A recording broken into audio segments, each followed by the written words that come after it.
Antes de comenzar, yo quiero hacer una aclaración pertinente, una exención, una suerte de descargo de responsabilidad, un disclaimer diríamos aquí. Si te consideras una persona súper espiritual, este mensaje no es para ti. Es más, podrías dar una vuelta por el lobby, salir al bookstore, al café y luego regresas. Si tu fe nunca flaquea, si nunca cierras la Biblia, siempre tienes la Biblia abierta, tus pies nunca se desvían del camino angosto, entonces no te vas a identificar con esta historia, porque esta historia no es para gente que dice yo estoy perfecto. Si eres de los que llenan sus redes sociales con muchos versículos todo el tiempo y va por la vida ofreciendo consejos que nadie le pide y además inicias tu día con un Padre Nuestro y lo terminas con un amén sin interrumpir esa oración en todo el día, bueno, te felicito, chapó, me quito el sombrero, lo celebro. Y no es ironía, solo que este mensaje no fue inspirado en personas que están por encima del promedio de la santidad. Este mensaje está dirigido a los que somos un tanto más torpes, a quienes tenemos buenas intenciones, pero no siempre lo logramos, y que a veces tenemos avances, pero también tenemos fallas, caminamos, pero también nos caemos. Pero por sobre todo, este mensaje está dedicado a aquellos que sabemos que a pesar de nuestros errores, Dios no se da por vencido por nosotros. Su gracia nunca cesa para con nosotros. Por eso este mensaje tiene como protagonista principal al patriarca más imperfecto de las Escrituras, o al menos el que a mi criterio me parece más imperfecto, que es Jacob. Y digo más imperfecto de manera intencional, puesto que en la foto del equipo de los héroes bíblicos parece como que hasta estuviese fuera de lugar, fuera de sitio. El apodo de Jacob significa engañador y era meritorio. En efecto, Jacob engañaba. Fue el único personaje que se atrevió a pelear con Dios o con el ángel de Jehová, sea lo que sea con lo que haya peleado, con un ser divino, y eso le costó que se le dislocara la cadera y terminó cojeando. El ángel lo tuvo que herir para que lo soltara. Y así como te anticipé, esta historia es para lisiados, para los que cojean, para los que la vida los ha golpeado, para los que han tenido luchas con sus ángeles, han peleado por una bendición y salieron heridos con cicatrices, o al menos a los que se sienten así. Como decía un hermano mío, un hermano de sangre que se había apartado de Dios, él solía decirme: no pierdas tiempo en mí porque yo soy un caso perdido. Y Jacob nunca escribió un proverbio, no compuso ningún salmo, el tipo nunca predicó, nunca dio una profecía, no dijo nada digno de destacar. Sin embargo, Jacob no es el chico que uno cree que es el chico bueno de la película, el héroe de un film. Pero si queremos saber más acerca de la gracia de Dios, si nos preguntamos si Dios podría usar una persona fallada como mi hermano que decía soy un caso perdido, entonces este mensaje que te voy a transmitir, yo creo que es el ideal. Cuando Dios quiso identificarse ante su pueblo, declaró ser el Dios de Abraham, el Dios de Isaac y también el Dios de Jacob. No solo fue el Dios de Abraham y el Dios de Isaac, sino también de Jacob. Lo creamos o no, Dios usó a este hombre, a Jacob. Dios usó a Jacob a pesar de Jacob. Dios usó al hombre a pesar del hombre. Dios le prometió en Génesis 28:14, en tu simiente serán benditas todas las familias de la tierra. A este que ahora vamos a ver que era un canalla, lo más parecido a un hispano que vamos a encontrar en todas las Escrituras. Sin embargo, los antecedentes, a pesar de que Dios le dice bendeciré a toda la familia a través tuyo, los antecedentes penales de Jacob incluyen palabras como truán, bribón, granuja, farsante, taimado, tramposo. Pero por alguna razón Dios lo mantuvo en el equipo. Nunca lo sentó, nunca lo mandó al banco, nunca lo echó. Dios amó tanto a Jacob que lo procesó de mil maneras. Lo pasó por el tamiz, lo pasó por el colador para sacar lo mejor de él. Yo he entendido a través de los años que todo aquello que se cocina a fuego lento tiene una riqueza y un sabor, tanto en la vida como en la gastronomía, que simplemente no se puede obtener con la premura o la inmediatez de un microondas. Yo sé que el microondas, microwave, nos puede resolver la vida en 2-3 minutos, pero nunca va a tener el sabor de la gastronomía que se genera a fuego lento. Lo mismo pasa con la vida. Y lo interesante de esta historia es que si Dios pudo usar y pudo amar a Jacob, significa que el Dios de Jacob nunca se rinde con personas como nosotros, que nos va a bendecir, nos va a ungir, nos va a dar gracia. ¿Lo creemos, sí o no? Nuestro Dios, como decíamos estos domingos pasados, que dicho sea paso te recomiendo los mensajes si no los viste. Nuestro Dios es el Dios de los que luchan, es el Dios de los que pelean, es el Dios de los que se caen más veces, a veces de las que se levantan, pero que se levantan. Así que si hoy, esta mañana o tarde o noche, estás haciendo un casting para encontrar héroes bíblicos, bueno, tus tipos indicados a lo mejor serían Daniel, José, esos son héroes. Si aspiras a dividir el mar rojo o invocar fuego del cielo, los nombres que necesitan es Moisés, Elías. Sin embargo, si la vida te golpeó duro y estás cojeando como aquel hermano mío y te consideras también un caso perdido y dices, sabes, creo que hasta Dios se agotó de mí. Bueno, entonces tengo la historia perfecta para ti. ¿Estamos listos para oírla, sí o no? Muy bien. Por cierto, esta es una de las historias más curiosas, entretenidas, románticas e intrigantes de toda la Biblia. Sí, la prediqué esta historia hace unos 9 años atrás en la Catedral de Cristal y también en algunas partes del mundo, hace 20 años atrás cuando viajaba. Es una de mis historias favoritas, pero yo llamé a esta la versión definitiva porque cada vez que uno va a las historias bíblicas, como la palabra de Dios está viva, siempre nos da un condimento nuevo. Nunca podemos decir, esto ya lo oí, más de lo mismo. La misma palabra en momentos diferentes de nuestra vida sabe distinto. Nos alimenta y nos nutre de manera diferente. Y encontré varias gemas, varias perlas de la corona semiescondidas en esta nueva versión. Como Dios había comenzado a procesar el carácter de Jacob, porque Jacob era un tipo bastante difícil, taimado, tramposo, no tenemos el tiempo necesario para relatarte toda su vida, pero en cierto momento de su existencia, Dios lo lleva a una región desértica llamada Harán. Ese viaje fue preparado por su propia madre, la madre de Jacob, Rebeca. Su plan, el plan de la mamá, era enviar a ese hijo lejos para que se quede con su hermano Labán, o sea, el tío del muchacho, porque Jacob había tenido serios problemas con su hermano, había robado una primogenitura, etc. Todo viene al caso, pero no tenemos el tiempo de desarrollarlo. Quiero que nos ubiquemos en el episodio exacto, donde la mamá, para proteger a Jacob, lo manda con su tío. Jacob no era un adolescente, era un muchachote, era un hombre. Y la madre pensó, lo voy a mandar un tiempo con mi hermano, con su tío, Labán, para que quizá no solo consiga un empleo, bajen las aguas, los problemas familiares amainen, se apacigüen, sino que también para que encuentre alguna chica para casarse y sentar cabeza, que es lo que suelen decir las madres.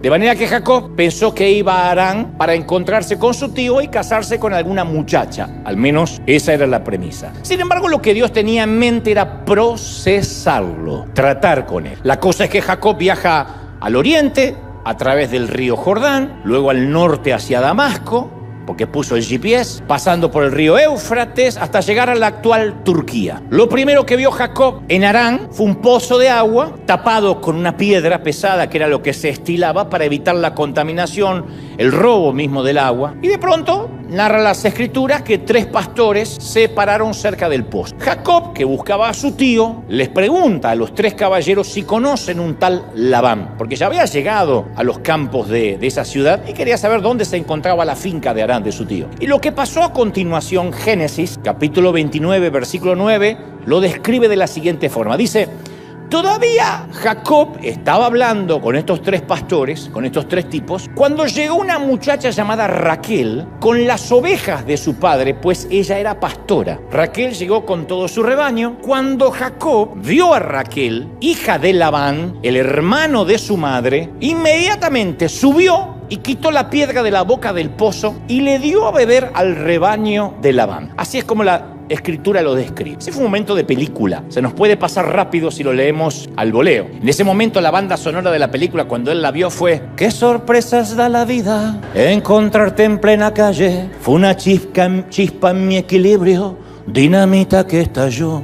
Y quedó así. Raquel lucía cabello negro azabache, para que la puedas ver, piel color miel, ojos felinos, color avellana con formas de almendras, una sonrisa que derretía corazones como el sol del mediodía del desierto, un cuerpo con forma de guitarra, no eléctrica, guitarra criolla, porque todos miraron inmediatamente para ahí, no, las otras guitarras, la de los trovadores. Un cuerpo perfectamente proporcionado, armónico, caderas adornadas con joyas del Medio Oriente. Una piedra preciosa de tierras lejanas colgaba del ojo perfecto de su ombligo y ella lo presumía con cierta discreción. Raquel era un retrato de feminidad, sensualidad y clase. No era una cualquiera. Y apenas Jacob la ve, percibe que se trata de una mujer intensa, lúdica y hasta un poco irreverente, diría yo. Y en el fondo de su ser sabe que de una mujer de esas características jamás se regresa. Raquel era un boleto de ida.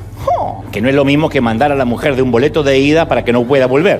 Boleto de ida significa que no digo si alguien va a usar después el piropo para que no lo arruine.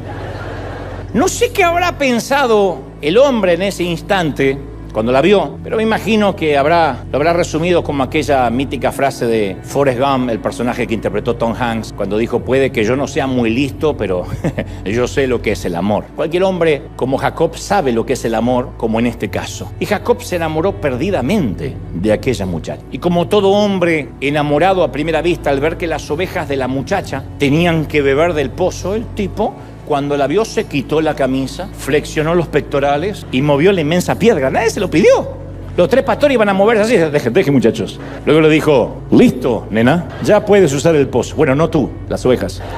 E inmediatamente luego hizo lo que nadie imaginó que haría. La Biblia narra que entonces Jacob besó a Raquel y alzó su voz y lloró. No hay interludios entre ambos versículos. Desde corrió la piedra para que las ovejas de Raquel bebiera hasta la besó. O sea, no hubo plática, no hubo diálogo, no hubo un café mediante, la besó. Algunos teólogos describen que ese es un beso como una suerte de gesto cultural, con cierto respeto, pero no hay, a ciencia cierta nadie sabe cómo pudo haber sido ese beso. La Biblia no lo describe con particularidad. Entonces, algunos creen que fue un ligero beso en la mejilla, pero si fuese así, si fuese algo cultural y normal, la Biblia no lo mencionaría. No menciona el beso de cada quien, el ósculo santo que daba Pablo, otros apóstoles. Aquí dice: la besó, y hace especial énfasis en que fue besada. Yo quiero pensar que fue un beso más cinematográfico. Él la toma por sorpresa, le toma su rostro entre las manos, la besa apasionadamente y Raquel, como un reflejo inconsciente, levanta un pie del piso.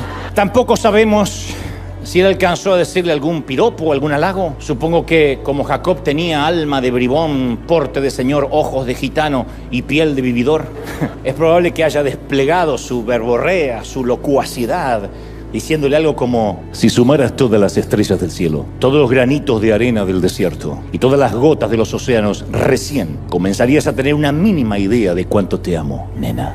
Digo, porque Jacob era un embaucador. Y la Biblia narra que luego de eso, Jacob lloró, la besó y lloró. El macho finalmente se quebró, quizás por la belleza de esta dama, quizás por haber dado con semejante fémina, o porque no se sentía merecedor de una mujer así, o por todo eso, junto y en ese orden. El nombre de Raquel significa oveja, literalmente. En hebreo significa oveja. Así que Jacob dijo: yo quiero mi oveja.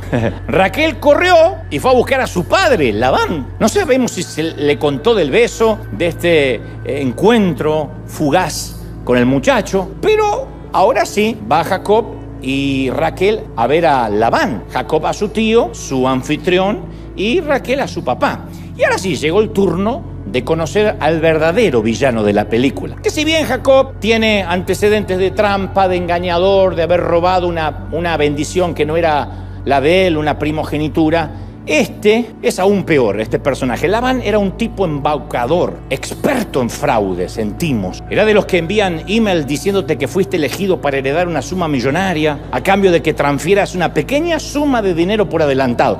Esos tipos, en esas estafas, ¿no? Eras capaz de abrazarte y quitarte la billetera y el celular sin que lo notaras. Entonces, para que podamos visualizarlo también, lleva una camisa de seda desabrochada hasta el ombligo, varias cadenas de oro colgadas en el cuello, anillos de oro en cada dedo meñique, y a pesar de sus casi 60 años, luce un cabello teñido color rojizo, que nunca en toda la película vamos a saber si es propio o un bisonier de mala calidad. Y aunque nos cueste creerlo, Labán, este tipo de comerciante, es la herramienta que Dios va a usar para procesar a Jacob. Por eso a veces nosotros en la vida decimos: Señor, quítame a esa persona de mi vida, quita a esa sinvergüenza de mi vida. Señor, aléjalo. Y dice: no, con ese te voy a procesar. Esa es tu lima para limarte, ese es tu martillo para darte. Labán, con su camisa de seda, bien árabe, no quiero estigmatizar a nadie, pero bien árabe en el sentido del Medio Oriente de ese tiempo, comerciante. Labán le da un apretón de manos a Jacob, le dice: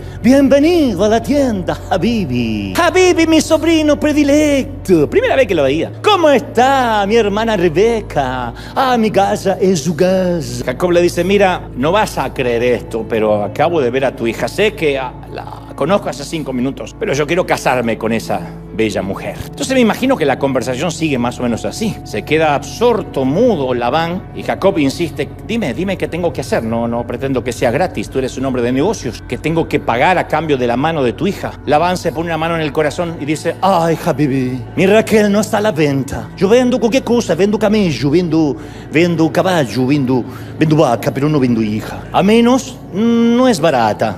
Si tú tienes muchos camellos para ofrecerme, pudimos empezar a conversar. Jacob dice: no tengo camellos. Yo estoy dispuesto a trabajar gratis para ti. ¡Ay, mi integridad no me deja aceptar trabajo de mi sobrino! Mira, yo puedo cuidar de tus rebaños un año. ¿Qué te parece? Gratis, solo alojamiento y comida. Ay, Habibi, es que Raquel es mi hija preferida. Ay, no, un año no paga. No está a venta, pero no paga. Mira, estoy dispuesto a trabajar 3 años por ella, 3 años. Ay, es que Raquel es demasiado bella, vale mucho más que 3 años. Y Jacob, que había movido la piedra para impresionar a Raquel, estaba dispuesto ahora a mover cielo y tierra para casarse con ella. Entonces le dice: estoy dispuesto a trabajar, aunque sea una explotación, aunque esto sea una usura, 4 años por ella, 4 años gratis por ella. Está bien, Habibi, va en contra de mis principios, pero lo haré solo porque soy romántico. Cerremos en 7 años y es tuya. Tipo peligroso, filoso. Así que Jacob, el nieto del hombre más rico de la tierra prometida, acepta trabajar 7 años gratis solo por alojamiento y comida. O Raquel era extraordinariamente hermosa, o el codicioso comerciante Labán era demasiado persuasivo. Yo sospecho que fue una conjunción de ambas cosas. Y para describir el romance, la Biblia usa un lenguaje poético que mínimamente produce un suspiro. Génesis 29:20 dice que una vez que se cerró la transacción, Jacob sirvió 7 años por Raquel y le parecieron pocos días debido al amor que le tenía. 7 años, ¿viste? Un suspiro, ahí está. Es que very sweet. Hasta aquí, más o menos normal para aquella cultura. Así se hacían las transacciones, no tantos años, pero hacían las transacciones. Pero aparece una actriz secundaria en la escena, Lea. Lea era la hermana mayor de Raquel. A juzgar por la descripción bíblica, Lea no era precisamente Miss Génesis. La Biblia la describe así a Lea, dice: los ojos de Lea eran delicados, pero Raquel tenía una bella figura y un hermoso parecer. De Lea solo se mencionan los ojos, de Raquel se habla de la figura y del parecer. O sea, a diferencia de Raquel, no se mencionan sus rasgos, no se mencionan su figura. No nos consta que Lea fuera necesariamente una mujer poco agraciada, fea, pero lo cierto es que palidece en comparación de su hermana Raquel. Y un tema que no es menor es que mientras que el nombre de Raquel significa oveja, no me lo van a creer, no es un chiste, pueden buscarlo, Lea significa vaca. O sea, vaca y oveja en la misma familia. Por fin se cumplieron los 7 años de trabajo y llega el día de la gran boda. 7 años, tiempo suficiente para planificar el casamiento. Y Labán invita a todos sus conocidos, los cabreros, los pastores, los granjeros que cultivan granos, los comerciantes. Génesis 29:22 lo describe así, dice: Labán reunió a todos los hombres del lugar e hizo un gran banquete. La palabra banquete significa bebidas en abundancia. Por eso cuídense de usar esa palabra. Prefiero que digan: vamos a hacer una santa cena, pero no digan banquete. Banquete significa bebidas en abundancia. El vino fluyó como el agua y Labán se ocupó de que fuese así. Todo el mundo bebió mucho. Hubo música en vivo, carne argentina, como corresponde. Después, en este orden: tequila, whisky, ron, vodka, ginebra, caña, brandy, mezcal, pulque, michelada, carajillo, capulín, rompope, sidra, coñac, pisco, martini, gin, margaritas y mojitos para hacer la digestión. Luego llega el baile. Jacob tenía varios temas para bailar con su prometida. Llega el momento de los lentos. Ella lleva un pesado velo que cubre su rostro por completo, dejando ver solamente sus ojos, y baila. Como te dije alguna vez, probemos una sola vez bailar pegados como a fuego, abrazados al... Y Labán: canta Habibi, bailar pegados es bailar. Las mujeres prepararon la tienda nupcial, cubrieron el suelo con alfombras como se estilaba, perfumaron el aire con incienso, colocaron lámparas encendidas muy tenuemente en la tienda, y a medida que se ponía el sol, el escenario estaba listo para el momento mágico. Las ramas que se elevaban al compás de la banda que aún seguía tocando se convirtieron en siluetas danzantes en el círculo de la luz de la luna. Las estrellas se asentaron como diamantes en el cielo nocturno aterciopelado. Labán fue a buscar a la novia y la condujo a la tienda, se la entrega a Jacob. Cuando llega el momento en que Jacob consuma tiene que consumar su matrimonio. Estaba demasiado beodo, estaba demasiado borracho, habían bebido todo eso que te dije. La Biblia no abunda en detalles de lo que fue aquella noche, obviamente, por una cuestión de pudor y buen gusto. Solo sabemos que a la mañana siguiente, con el cerebro más despejado, Jacob, y sin el estado etílico de la noche anterior, cuando ya el alcohol empezó a salir de su sistema, dio vuelta en la cama esperando ver a su encantadora Raquel y se dio cuenta que había pasado toda la noche con Lea. No era oveja, era vaca.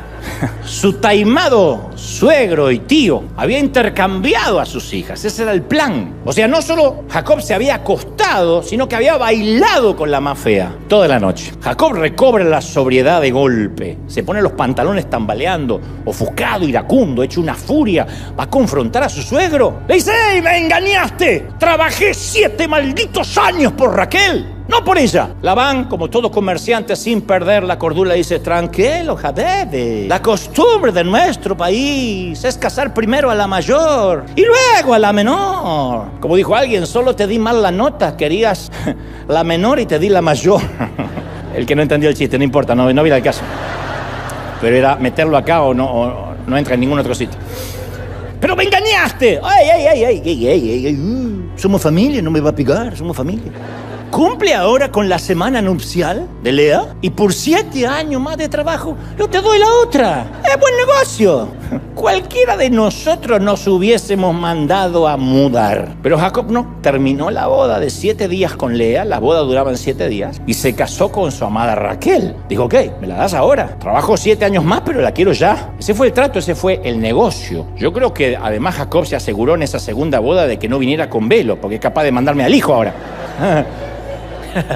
Y presumo que esta segunda boda fue mucho más discreta que la primera. No creo que tuviera ganas de hacer otra gran fiesta, otra gran parranda. Pero ahora Jacob tiene 2 esposas y un gran lío en casa. Durante estos años a mí me ha tocado conocer mucha gente que se enamora de un sueño, a veces incluso hasta platónico, se enamora de una visión, de un proyecto, y vive pensando todo el tiempo en ese sueño. Y la vida me ha cruzado con muchos jóvenes, por ejemplo, que me han dicho: yo algún día voy a predicar en un estadio repleto, yo cierro los ojos y me veo ante un gentío. O me dicen: algún día compartiremos plataforma, escenario. Otros me dicen: grabaré un disco en los tiempos que se grababan discos.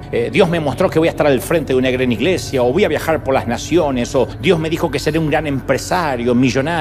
No está mal tener sueños. El problema es que la mayoría, no digo todos, siempre hay excepciones a la regla, quiere solo casarse con el sueño, pero a costa de divorciarse de su realidad. Quiere el sueño, pero se quiere divorciar de la realidad. Ellos ignoran que cuando Dios nos mete en un proceso para darnos una nueva asignación, para tener a Raquel, primero hay que bailar una temporada con la más fea. Hablo siempre en términos metafóricos. A esta temporada se le llama proceso. Y para que ese proceso de Dios sea efectivo, hay que aprender a abrazar la temporada que nos toca en ese proceso. Aprender a bailar con ese proceso. Aunque no es lo soñado, aunque no es lo que estábamos esperando. Hay ocasiones que como Jacob sentimos que fuimos timados, que fuimos engañados, y hasta algunos pensamos que Dios fue el que permitió que nos estafen. Decimos: yo planificaba otro tipo de familia, yo planificaba otro tipo de vida, yo creí que iba a estar sirviendo a Dios de otra manera a esta edad. Y sentimos que alguien nos timó, alguien se interpuso en el camino a nuestro sueño, y no nos damos cuenta que en la mayoría de los casos es el proceso por el cual Dios necesita que pasemos si es que queremos aspirar a una nueva asignación. No es un proceso que uno pida, no es un proceso que uno diga: me encantaría pasarlo, nada me gustaría más que pasar un proceso de bailar con la más fea.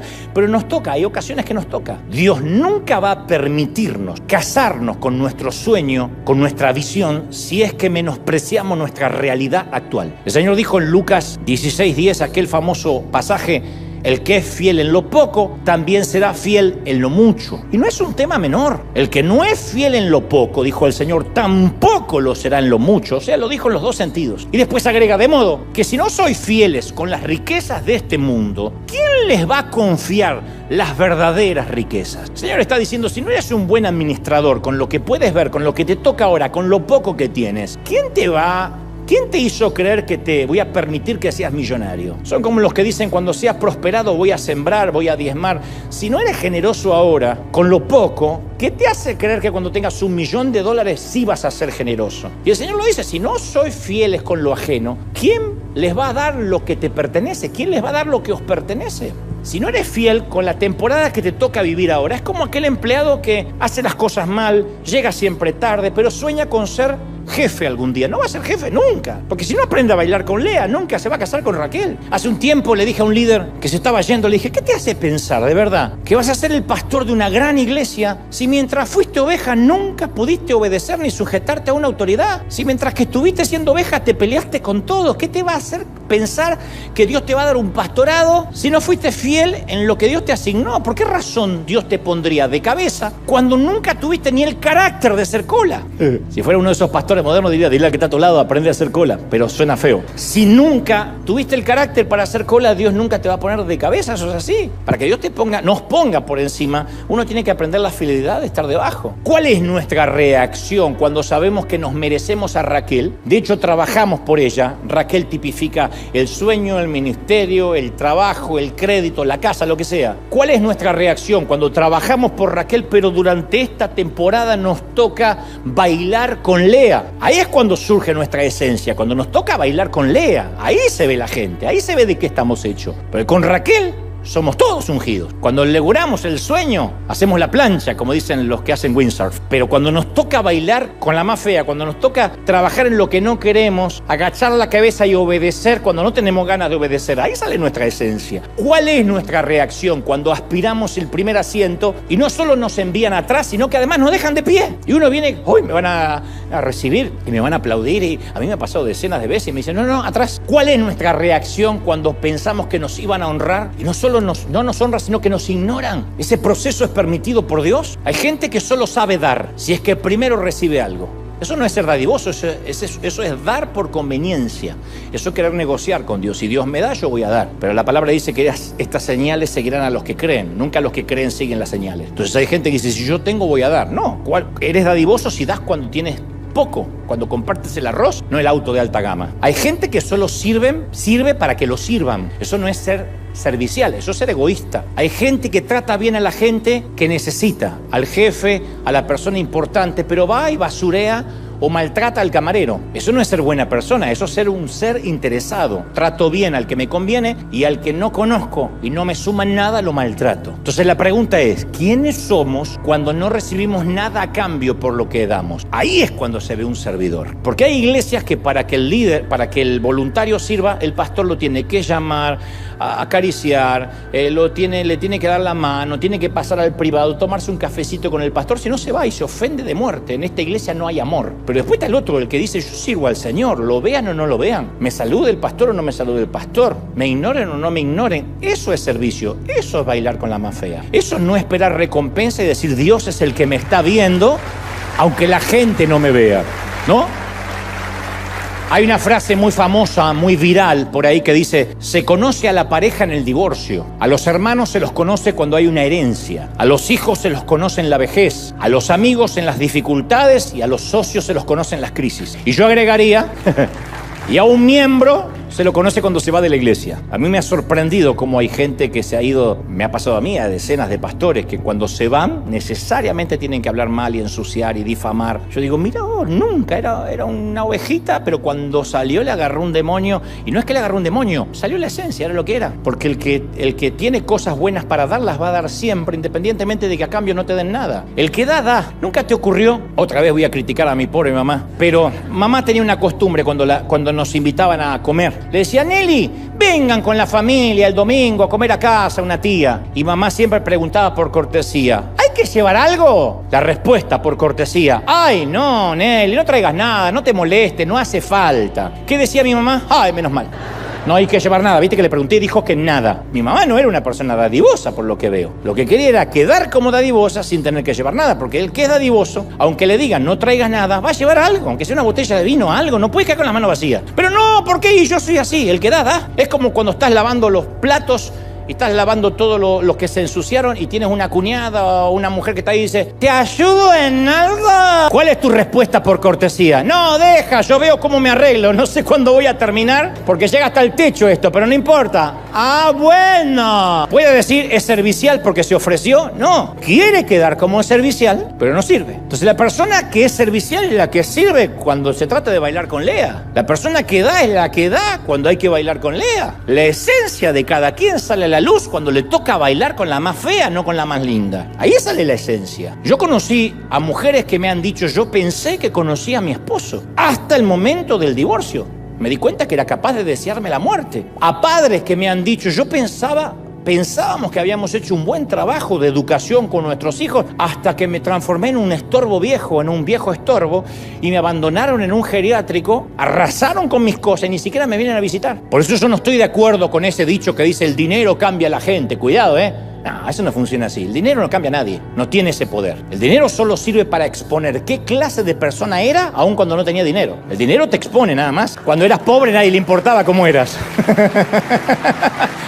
El dinero no cambia a nadie. Por eso hay gente pobre, financieramente orgullosa, pedante, y gente con muchísimo dinero, muy humilde. El dinero no cambia a nadie. El poder tampoco cambia a nadie. ¿Vieron cuando dice el poder lo cambió? No, el poder revela quién es. Yo he sido testigo de gente que parecía extremadamente amable, gentil, hasta el día que se le asignó un puesto de poder y ahí lo perdimos. Conozco a uno en particular que era un gran camarada ministerial. Nunca había conocido a alguien tan gentil, tan atento, tan afable, tan servicial. Dios no me deja exagerar. Un buen día, cuando todavía yo era un novato, bastante más torpe que ahora, le dije que oficialmente sea uno de mis líderes. Esto fue hace muchos años atrás. Y me preguntó que sea uno de mis pastores. Y me preguntó, ¿de verdad crees que voy a estar a la altura? Y yo le dije, sí, yo confío en que lo vas a poder lograr con la ayuda de Dios. Y fue como si alguien hubiese encendido un interruptor o lo hubiese apagado. Porque no fue un cambio paulatino. Fue de la noche a la mañana. En pocas horas, pero en horas, se convirtió en manipulador, malévolo, taimado, artero, pernicioso. Fue como que salió de adentro Hulk. Al día siguiente de su asignación ya estaba maltratando a todo el mundo. Un hombre que no mataba una mosca, ya estaba maltratando a todo el mundo. Y a la semana de tener ese flamante puesto de poder, me dijo que necesitaba el edificio de la iglesia que teníamos en aquel entonces para celebrar un cumpleaños familiar. Le dije, nosotros no hacemos eso. Nunca mezclamos los negocios del reino con la familia. Y aquel hombre, que había sido dócil y enseñable desde que lo conocí, que ahora llevaba una semana en su puesto, me respondió enojado, es que ahora que yo soy pastor pensé que podía tener ciertos privilegios. Y me cortó el teléfono. Un puesto. Y no es que manejaba el Pentágono, puesto chiquitito, en nuestro pequeño mundillo evangélico. A mí siempre me llamó la atención que un día el rey Saúl, ungido por Dios, el rey ungido, oye una cantata, una canción que le dedican a David, que dice, Saúl mató a 1000, David a sus 10.000. Y la Biblia narra y lo describe así. Y en ese momento un espíritu malo entró dentro de él, de parte del Señor. O sea, Dios lo permitió, pero un espíritu malo entró dentro de él. O sea, no se trata de que le entró un demonio que le hacía escupir espuma por la boca y le hacía girar la cabeza como la chica del exorcista. Pero yo te puedo contar con detalle, con fecha y hora, los momentos en que un espíritu de celos, de rivalidad, de envidia entraron en el corazón de cierta gente que caminaba a mi lado. Porque este que te conté es un ejemplo, después he vivido muchas veces. Yo te puedo decir el momento que vi que entraba ese espíritu. En un momento le cambió la mirada. Lo habrás notado con algún ser querido, con algún pariente, te renovaste la casa, te mudaste, te compraste un autito y dijiste, mira la que compré. Y el que fue siempre amable y decía, te tienes que ir adelante, te voy a ayudar un día, el momento en que le entró un espíritu de envidia y a partir de ahí ya no te atiende el teléfono, empieza a hablar mal. Es en un momento que esos espíritus entran. La puerta de acceso a esa clase de espíritus suele ser más dinero a veces, una posición de poder, un diploma, un nuevo talento, una membresía, incluso hasta los papeles de la legalidad. Yo he visto gente que cambia así. Hasta ayer era indocumentado, humilde, hoy le llegaron los papeles y no le tocas la mano ni con un palo. Mira qué fino que fui, En esos momentos queda al descubierto la verdadera esencia de alguien. El proceso siempre revela de qué estamos hechos, siempre. Por eso cada día me convenzo más que el secreto de un buen liderazgo es saber en quién delegar ciertas responsabilidades. Yo hablo mucho con otros pastores que me dicen, me dividieron la iglesia, el líder de jóvenes se llevó 40 jóvenes tras de sí, el otro fulanito se abrió una iglesia a 3 cuadras. Yo siempre le digo, la gente no tiene la culpa. Uno tiene que tener el discernimiento para saber qué qué lugar, qué sitio puede ocupar cada quien. ¿Quién está preparado para que le digan pastor? Porque a algunos le dicen pastor y se elevó como flatulencia de buzo. Estoy finísimo hoy estoy... Sí. Yo he entendido que un líder puede pervertir a una muy buena persona asignándole una responsabilidad que está por encima de su carácter. No estoy diciendo entonces no se puede confiar en nadie, sí, pero uno tiene que saber que si le damos la llave del automóvil al nene de 8 años, lo estamos condenando a la muerte. No es que no lo amo, porque no lo amo no le doy el auto, porque un auto está por encima de su madurez, de su capacidad, de su edad. Entonces uno tiene que saber que uno puede pervertir a una persona cuando le asigna algo por encima de su carácter, y Dios lo sabe. Por eso no nos asigna algo nuevo sin pasarnos por un proceso. Para que Jacob llegara a ser quien debía llegar a ser, el patriarca que luego conoceríamos tenía que aprender a bailar con la más fea. El taimado de su suegro o de su tío era parte del propósito de su trato. Yo mismo, aun cuando era más inexperto, yo arruiné a mucha gente por el simple hecho de darles un título, en el afán de no sentirme solo, cuando todavía yo no había constatado si Dios había trabajado en sus caracteres o no. Yo recuerdo otro episodio cuando aún vivía en Argentina. Yo tenía una productora de contenidos multimedia, un edificio donde estábamos generando contenidos para televisión, etc. Y en ese entonces trabajaba conmigo un excelente muchachito joven, posiblemente el más dispuesto y servicial que yo jamás haya conocido. No hay un solo día desde aquellos años en que no lo extrañe, porque de chiquito estaba al lado mío y era un muchacho servicial. Y él no hizo nada para corromperse, yo lo hice. Un viernes por la tarde decidí ponerlo a cargo de la oficina. Él solo me agradeció diciendo que valoraba ese privilegio y dije, mira,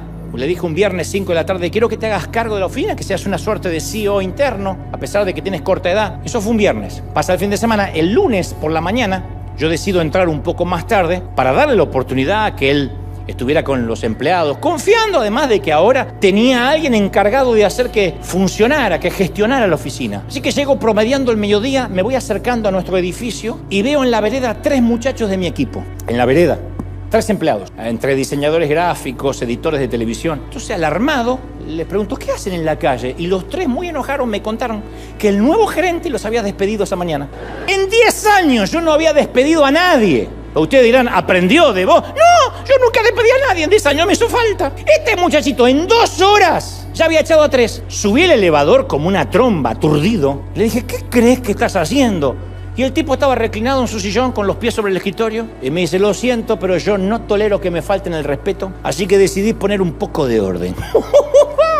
Le quité el puesto de inmediato, la patada le debe doler hasta el día de hoy, metafóricamente hablando. Entonces, si alguien no fue procesado en el carácter, no está listo para una nueva asignación. Por eso hay tantos maltratadores dando vuelta. Por eso las palabras de cierta gente no sale sazonada con gracia. Porque la palabra tiene que ser predicada con verdad y con gracia. Para uno predicar con verdad y con gracia es como el médico que sale a operar pero no usa anestesia. ¿Quién va a un dentista que no cree en la anestesia? ¿Quién va hoy en día a operarse? Alguien que dice, yo opero perfecto, lo que no uso es anestesia. Eso es predicar con verdad sin gracia. La gracia hace de que las cosas más duras no duelan, porque uno percibe que vienen filtradas por el amor, no con las ganas de vengarse, de dolerse o desde el resentimiento. ¿Cómo viene la gracia y la verdad en un predicador, en una persona de Dios? ¿Cómo un líder, un voluntario hace para no maltratar, para que no le salga el maltrato porque simplemente es sugiere? Si tiene una dosis de gracia y de verdad, si sabe que no es cuestión de servir a Dios, también es cuestión de servir a la gente, que el mandamiento principal no es solo amar a Dios, sino también amar al prójimo. ¿Cuándo se aprende eso? Con el proceso, bailando con la más fea,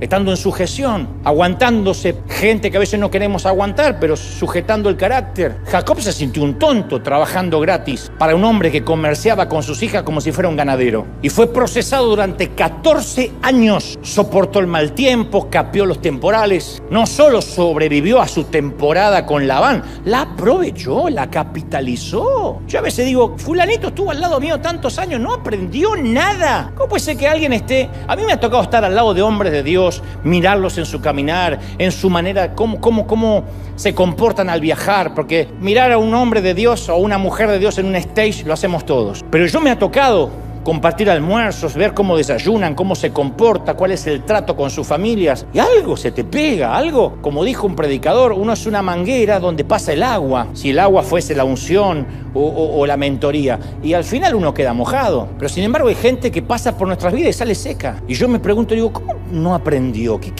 ¿Cómo pudo haber sido tan ciego, tan ciega, que sale y hace exactamente lo contrario? Y es porque nunca permitió que su carácter fuera moldeado. Dios usó a Labán para moldear el carácter de Jacob, y la verdadera esencia de Jacob salió a la luz cuando le tocó bailar con la más fea. Yo recuerdo hace unos 16 años atrás, cuando en la Catedral de Cristal éramos un grupito muy pequeño. Yo pensaba que como venía de llenar estadios en Argentina, nuestro primer servicio inaugural iba a explotar de gente. Cuando yo me acuerdo de todo aquello, me pregunto si Dios no se habría reído mientras yo estaba haciendo mis planes, ¿no? Desde aquel primer servicio en la Catedral de Cristal me di cuenta que no iba a ser fácil, que no se trataba de hacer algo de publicidad, camisetas con un logo y que la gente va a hacer fila, no era así. Algunos creen que las cosas de Dios es, como decía mi papá, soplar y hacer botellas, y no. Cuesta 30 años hacer un éxito de la noche a la mañana. Y aquellos primeros meses siguen estando entre las temporadas más frustrantes y desilusionantes de mi vida, pero no la cambiaría por nada, porque las frustraciones de esos procesos nos enseñan las lecciones más valiosas. Recuerdo que la primera vez que yo pisé el campus de la Catedral de Cristal, llamo a mi pastor en Buenos Aires, a Claudio Freyson, le digo: pastor, me acaban de contratar como pastor de la división hispana de Catedral de Cristal. Como siento silencio de otro lado de la línea, aclaro y agrego, le digo, pero voy a probar durante al menos un año a ver qué tal esto. Si no resulta, siempre puedo renunciar y regresar a mi casa en Miami. Mi pastor me dice: mira, como eres mi hijo, como sos mi hijo, te voy a hablar como papá. No es así como funciona. Tienes que hacerte la idea que vas a morir ahí.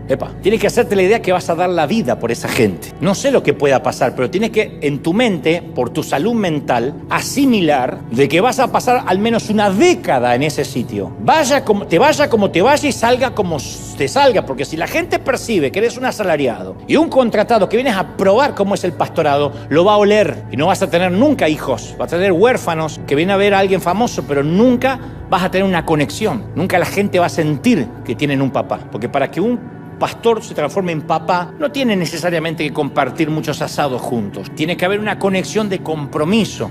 Pase lo que pase, este tipo va a estar acá. Puedo pasar el peor momento y no va a andar dando vueltas por el mundo, paseando, probando. Sabe que Dios lo asignó y hasta que cambie la orden va a estar ahí. Entonces uno tiene el sentimiento de raíz, de estar enraizado. Cuando uno sabe que papá puede estar o puede no estar, hablo de la paternidad espiritual en cualquier parte del mundo. Yo pensé, bueno, capaz que tenga razón mi pastor, pero yo sé que me va a ir bien. Y cuando pasaban los meses y la congregación no crecía, literalmente yo me sentía bailando con la más fea. Digo, ¿qué cuerno hago acá? Y como si fuese poco, apenas comenzamos a crecer, los anglos deciden vender el campus y dejarnos en la calle. La Catedral de Cristal naufragó, la iglesia hispana quedó a la vera del océano con un pequeño bote. Parecíamos los sobrevivientes del Titanic. Y aún tengo una gran cantidad de preguntas sin responder respecto a aquella temporada. Pero de aquella experiencia yo salí con una nueva convicción. Si no aprendemos a bendecir nuestra realidad, nunca Dios permitirá que nos casemos con nuestros sueños. Yo creo en la planificación. No planificar es fracasar. Pero algunas veces nuestros planes tienen que fracasar para que triunfen los planes de Dios, porque los caminos son diferentes a los nuestros. Son más altos que los nuestros. ¿Están conmigo, sí o no?